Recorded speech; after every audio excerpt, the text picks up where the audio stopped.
Are you getting annoyed by the Lpdsvc Library DLL causing your system integrity to fail?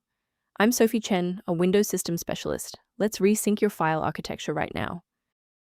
To start fixing Lpdsvc library manually, you can also consider the official maintenance toolkit for a more stable system state. This is the Lpdsvc library, the Line Printer Daemon LPD service library. It manages the unmanaged orchestration of Unix-style printing requests on Windows. It facilitates the data link for remote print job manifests via the TCP/IP LPR protocol. With that context in mind, our first logical step is a clean reinstallation.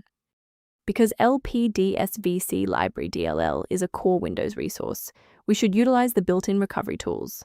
Run sfc/scan now from an administrator-level command prompt to scan for system-level errors and refresh your protected file library.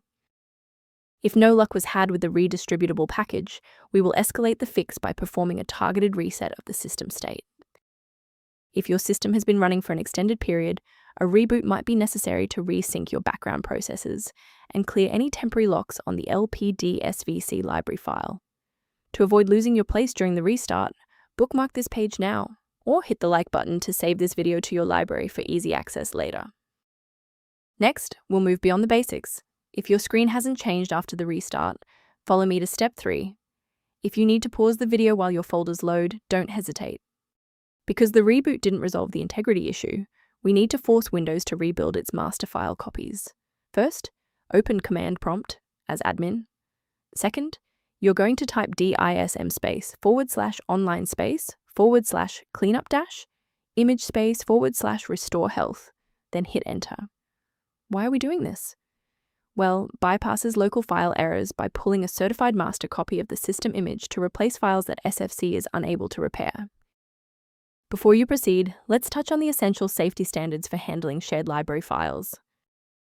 From a cybersecurity perspective, I must warn you never to download files like Lpdsvc Library DLL from unofficial repositories, as these are often bundled with malware that can compromise your system's data integrity. Protect your workstation's long-term stability by utilizing a professional-grade diagnostic for routine environment checks. Review system security and background process optimization concepts using the maintenance kit linked below for Lpdsvc library. To support our technical team and receive updates on Lpdsvc library resolutions, please hit the like button and subscribe to the channel.